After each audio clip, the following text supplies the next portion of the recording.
So a story came out last night, which is quite a story if I don't say so myself. There are now multiple outlets reporting that Cenk Uygur of the Young Turks is going to run for Congress. He's going to run for Congress. Namely, and I'll show you the headline here from Newsweek, Cenk Uygur of the Young Turks files to run for Congresswoman Katie Hill's seat one day after endorsing Sanders.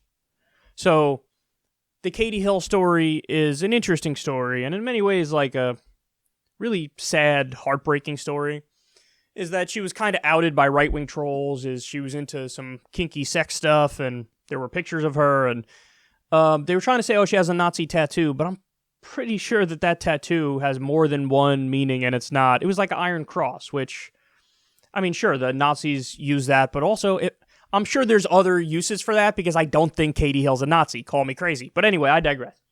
They outed her sex stuff, and then, of course, she was thrown directly under the bus by the Democratic leadership, because, of course, she was, and the Democratic leadership is terrible, as you all know.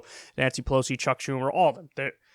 They're milquetoast, centrist, corporatists, and they apologize for their own shadow, and I can't say enough negative stuff about them. But anyway, she's gone. There's going to be a special election.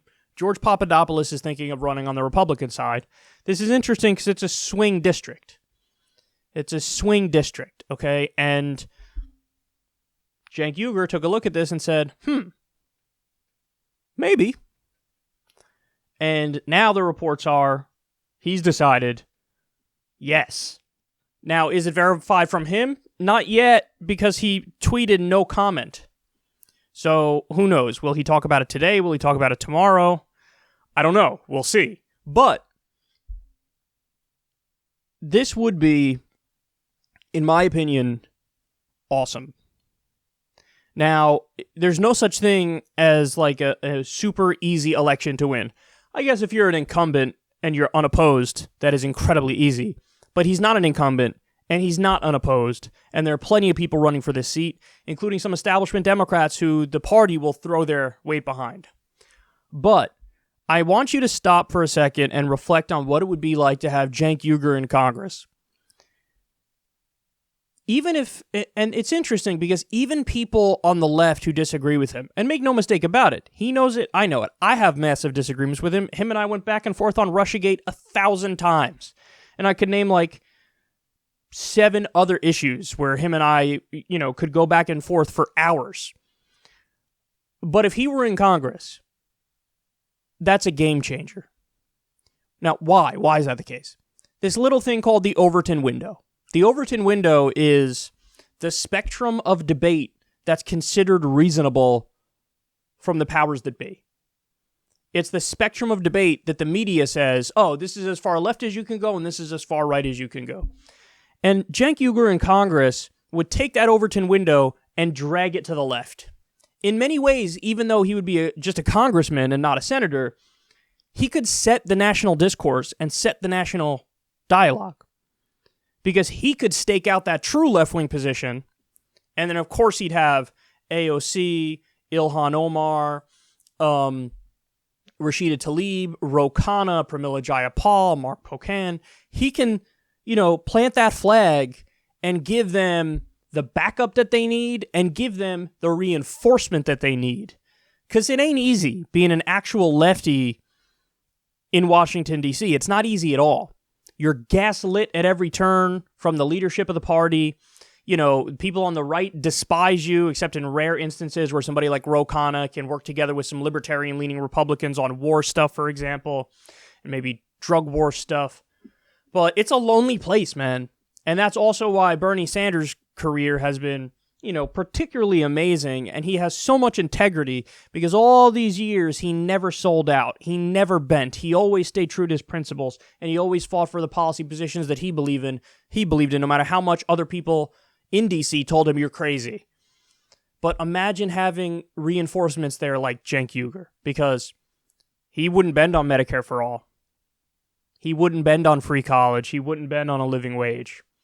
He wouldn't bend on ending the wars. Now, again, I might have disagreements with him on Russiagate. I might have some disagreements with him on impeachment that we could argue over. But all that stuff that's just disagreements as a matter of opinion and as a matter of him being a political commentator and me being a political commentator. That doesn't manifest in any way, shape, or form in policy. What is Cenk Uygur going to try to, I don't know, pass a bill that's war with Russia? No. Is Cenk Uygur going to try to, I mean, I guess he'd be all in on impeachment, and he would be more than happy to go along with everybody in D.C. on that one. And I do think that distracts from the more substantive policy issues which we should be focusing on. But that's really a small price to pay because Alexandria Ocasio-Cortez is already doing that, and Ilhan Omar is already doing that, and at this point, there's not a single lefty in Congress, except maybe Tulsi Gabbard a little bit, who's like, I don't know about all this. Might backfire. And also, now that we have impeachment going on, Warren and Bernie are going to have to be at the impeachment hearing, and that could last for weeks at the height of the freaking campaign, so that could be a massive debacle. But anyway, I digress from that. The fact of the matter is, on actual policy, him and I are really, really, really in agreement. I mean, him and I probably agree 95% in policy and have 5% disagreement. So to have somebody, and here's the most important point, guys, somebody who understands the value in and the virtue of raw aggression. Somebody who understands that in politics, a good defense is a good offense. He would be one of the only people on the left who really gets that. And when you get that, you set the narrative. So I think it'd be wonderful if he was in Congress. I do. I think it would be absolutely wonderful.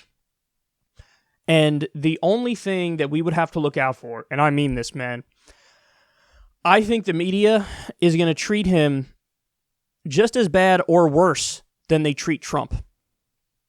Because, and you know this, you guys know this for sure, the media does not like populist left people. They don't like them. They don't like anti-establishment, anti-corruption, strong lefties. They don't like them. And I think the claws would immediately come out for Cenk. I think that they'd hang on his every word and try to portray it in a negative way.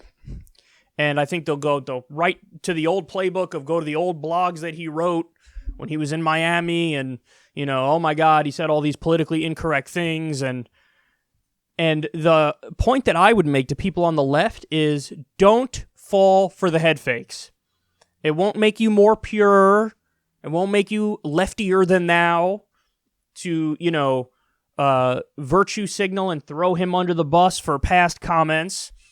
If he were to run, we should immediately all do a full court press and do our absolute best to get him elected. Because I think him in Congress would genuinely be a game changer in terms of the national dialogue, in terms of having a powerful, strong Democratic Party that goes on the offense. And I think that even people on the left who might have massive disagreements with him can understand that and can value that and can see that it would be a giant, giant victory. So all I can say is I hope he runs. I hope he wins, but get ready for a long, tough fight because I do think the media is going to viciously go after him. But thankfully, he's somebody who, in a very similar way to Trump, by the way, knows how to make his own case, knows how to always be his own best friend, knows how to always say, no, you're wrong, and I'm going to tell you what the right thing is. So, imagine Cenk Uygur runs for Congress and wins. Oh, that'd be so great. That would be awesome. So anyway, I guess we'll get a final word soon, because he's got to comment on it at some point. But we all sit here with, holding our breath with our fingers crossed. I certainly hope he does it, and I guess we'll see very soon.